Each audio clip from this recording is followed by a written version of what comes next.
Co-Kapten Timnas Anies Mohaimin Sudirman Said menyebut adanya wacana pembentukan koalisi besar untuk merangkul hampir semua parpol dalam jangka panjang. Sebelumnya, dalam beberapa kesempatan, Prabowo Gibran berjanji akan merangkul semua pihak di pemerintahan yang mendatang.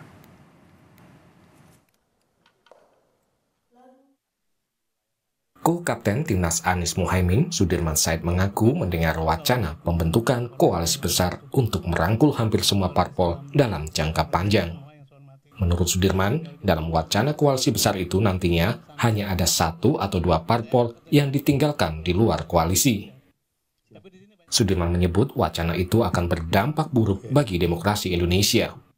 Wacana itu hanya akan menguntungkan elit penguasa atau elit yang akan melanjutkan kekuasaan. Bahkan sudah mulai ada bisik-bisik, sudah seluruh partai dimasukkan aja dalam satu koalisi besar, permanen, jangka panjang, tinggal 1 atau 2 ditinggalkan di luar gitu. Ini satu etikat yang sangat buruk yang akan membuat kita makin terjerembab. Yang saya sebut tadi bisa masuk dalam kategori unfixable, tidak bisa diperbaiki. Ya memang bagi elit yang sekarang sedang dalam kekuasaan dan mungkin juga akan melanjutkan, bagi mereka satu berkah karena keleluasannya akan berlanjut, tetapi karena PR kita adalah soal gap, soal keadilan sosial, soal penegakan hukum, maka hal-hal yang menjadi PR kita tidak akan bisa diselesaikan. Sebelumnya, Capres-Cawapres Prabowo Gibran yang sementara ini unggul dalam penghitungan perolehan suara di KPU pernah menyatakan koalisinya akan merangkul semua unsur.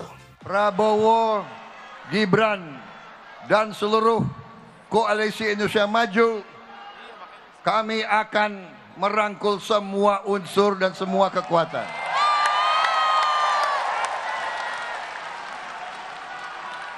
Kami akan menjadi presiden, wakil presiden, dan pemerintah untuk seluruh rakyat Indonesia. Sepekan pasca pemungutan suara pemilu 2024, Ketua Umum Partai Demokrat Agus Harimurti Yudhoyono dilantik Presiden Jokowi menjadi Menteri Agraria dan Tata Ruang Kepala BPN. Masuknya AHY dalam Kabinet Jokowi menandai kembalinya Demokrat ke pemerintahan setelah hampir 10 tahun beroposisi. Masuknya Demokrat menambah besar anggota koalisi pemerintahan Presiden Jokowi. Saat ini hanya menyisakan PKS sebagai oposisi. Sementara itu, sebagian besar parpol-parpol kubu koalisi yang berseberangan dengan Prabowo Gibran hingga kini belum mengambil sikap apakah akan berkoalisi atau beroposisi di pemerintahan mendatang. Tim Liputan, Kompas TV. Kita ulas isu pembentukan koalisi besar di pemerintahan mendatang bersama perwakilan Timnas Anies Mohaimin Hermawi Taslim, juru bicara TKN Prabowo Gibran Bobi Rizaldi, dan peneliti politik dari ISEAS Made Supriyatma. Selamat malam Bapak-Bapak. Selamat malam. Selamat malam, Bang Hermawan, Pak Made. Selamat malam, saya ke Pak Hermawi dulu. Jadi bisik-bisiknya tuh kayak gimana sih yang sudah didengar sama Timnas Amin? Ya, jadi namanya juga bisik-bisik. Tapi kalau kami sekarang justru sebaliknya, kami sedang fokus untuk terus berusaha memperkuat koalisi kami. Minggu depan kami akan mengundang 3 fraksi, 3 DKI, Nasdem, PKB, dan PKS untuk membicarakan tentang konfigurasi kepemimpinan dan AKD di DKI, karena kebetulan pada pemilu kali ini 3 anggota koalisi 01 mengalami kenaikan yang signifikan. PKS kami juga akan meraup kursi sekitar 18, akan memegang palu sidang, akan menjadi ketua DPRD. Lalu Nasdem sekitar 11 sampai 12, PKB antara 9 sampai 10. Kami justru sekarang sedang berusaha sekuat tenaga membangun tradisi baru agar koalisi ini tidak hanya di Pilpres. Syukur-syukur koalisi ini sampai 3 DKI dan bisa diperkuat sampai kepada pilkada yang akan datang. Jadi kalau bisik-bisik yang dikatakan oleh Mas Dirman tadi, ya itu biasa saja, tetapi kami ingin menjadi penyeimbang yang baik, penyeimbang yang berkualitas, penyeimbang yang berwibawa. Artinya Oleh karena oposisi ya? itu sambil menunggu rekapitulasi manual, sambil menunggu perolehan suara dan kursi masing-masing, kami terus memperkuat koalisi kami. Oke. Demikian. Jadi yang ingin disampaikan oleh Pak Hermawi adalah kalau koalisi perubahan, apapun hasil pilpresnya tidak akan berpengaruh, akan solid begitu di barisan yang sama.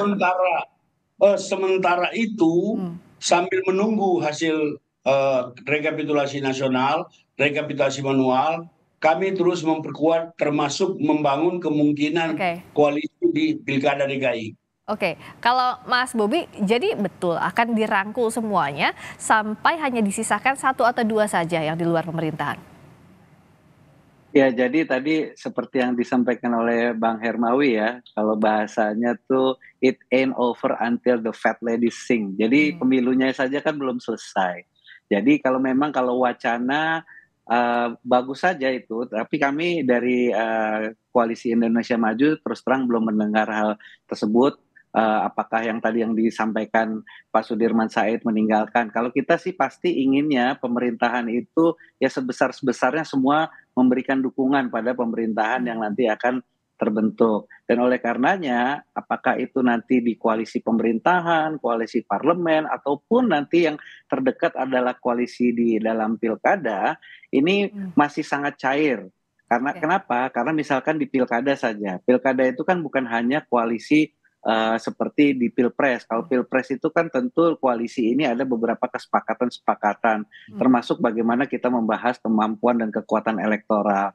Nanti kalau untuk di Pilkada, ini juga masih belum ditentukan apakah koalisi ini akan berlanjut atau kita semuanya guyup kembali seperti biasa, bukan hanya di koalisi Pilpres, apakah juga berkoalisi dengan partai-partai yang di luar dari koalisi Pilpres. Ini tentunya masih sangat cair, menunggu nanti hasil real count KPU dan setelah penetapan dari KPU. Jadi kalau wacana tadi terus terang kita tidak pernah ada pembicaraan tersebut, belum pernah ada lah.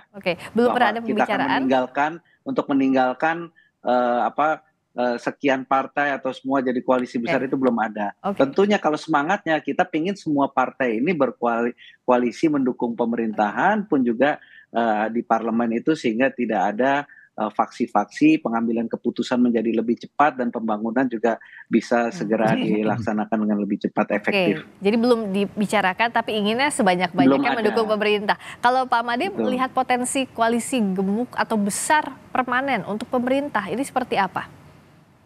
Ya, kalau menurut saya sih kemungkinan itu ada ya, karena ini tipikal Indonesia ya, kita dagang sapi itu dari sejak tahun 55 kita pertama kali punya pemilu itu selalu ada gitu. Dan juga tidak terlalu aneh sebenarnya kalau satu yang agak mengherankan buat saya itu adalah koalisi jangka panjang 25 tahun itu perlu kita perhatikan betul. Memang ada di dalam sistem pemerintahan di dunia ini satu partai berkuasa lama sekali. LDP di Jepang itu berkuasa hanya dari tahun 55 sampai sekarang hanya jeda sebentar tahun 93 gitu. PAP, negara tetangga kita Singapura itu tidak pernah kalah di pemilu. PRI di Meksiko itu kalah sebentar, kalah ya, berkuasa lama sekali tapi kemudian kalah dan sampai sekarang nggak pernah menang lagi. Tetapi kalau menurut saya kalau prosedurnya normal, ada pergantian elit dan lain sebagainya, nggak perlulah dibikin permanen seperti begitu, ya. Koalisi besar itu oke. Tetapi saya juga mengatakan oposisi juga tidak terlalu jelek, karena banyak pemerintahan justru berhasil karena oposisinya kuat. Gitu ya. Kalau Pak Hermawi melihat apakah bisa istiqomah 3 partai yang ada di koalisi perubahan ini untuk berada di barisan oposisi, karena ya kita lihat jalannya pemerintahan ini kan bukan lari sprint tapi maraton panjang waktunya, Pak Hermawi. Jadi untuk sementara yang pertama atensi full kami adalah mengikuti rekapitulasi nasional. Kami selama 1 tahun lebih kami teruji kompak, sama-sama mengalami kenaikan suara, dan kami akan berusaha sekuat tenaga menjaga soliditas koalisi ini, membangun relasi dan komunikasi dengan partai-partai lain. Oleh karena itu, seperti tadi dikatakan oleh Pak Made, menjadi bagian dari pemerintah atau menjadi oposisi, sama mulianya tergantung sikap dan keberpihakan kita kepada masyarakat. Tergantung bagaimana kita mengartikulasikan aspirasi masyarakat. Jadi terlalu pagi bagi kami untuk menentukan sikap, tapi sementara ini kami masih solid. Demikian. Oke, sementara ini masih solid. Kata sementara ini diartikan juga kah oleh Mas Bobi kemungkinannya masih besar untuk menggait lebih banyak lagi yang masuk ke koalisi pemerintah?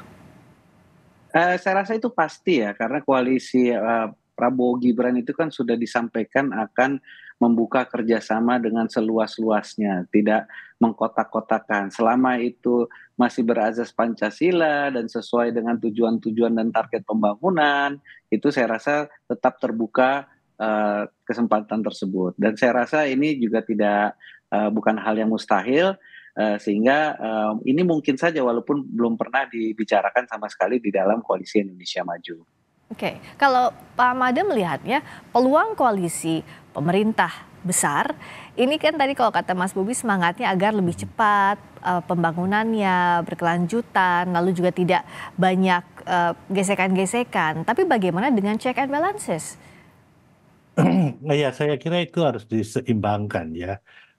Saya lebih setuju kalau seandainya ada satu partai besar di luar gitu, dan satu partai besar dan giliran memerintah, giliran memimpin gitu ya. Itu jauh lebih baik karena ada yang mengawasi. Dalam pengamatan saya sendiri, Pak Jokowi itu jauh lebih efektif pada periode pertama ketika ada oposisi dibanding dengan periode kedua. Beliau bisa bikin apa saja gitu ya pada periode kedua yang menurut saya belum tentu akan sustainable gitu ya. Dan pemerintahan yang sekarang ini saya kira kalau tanpa oposisi mau merangkul semuanya itu tidak terlalu mudah. Dan ada beberapa kondisi yang saya lihat bahwa ini tidak akan mungkin bertahan dengan begitu lama, dengan melihat begitu banyaknya kepentingan, dan yang paling penting bahwa kita punya ketidakpastian di tingkat politik nasional. Itu yang saya lihat. Oke, kita akan lihat bagaimana nantinya komposisinya oposisi dan koalisi pemerintahan. Kayaknya kalau sekarang masih agak-agak ragu-ragu, masih dianggap terlalu pagi untuk bicara ini. Tapi setidaknya kita akan lihat bagaimana perkembangan pasca pemilu ini. Terima kasih Pak Hermawi Taslim dari perwakilan Timnas Anies Mohaimin. Terima kasih juga Mas Bobi Rizaldi, juru bicara TKN Prabowo Gibran, dan peneliti politik dari SEAS Pak Made Supriyatma. Selamat malam.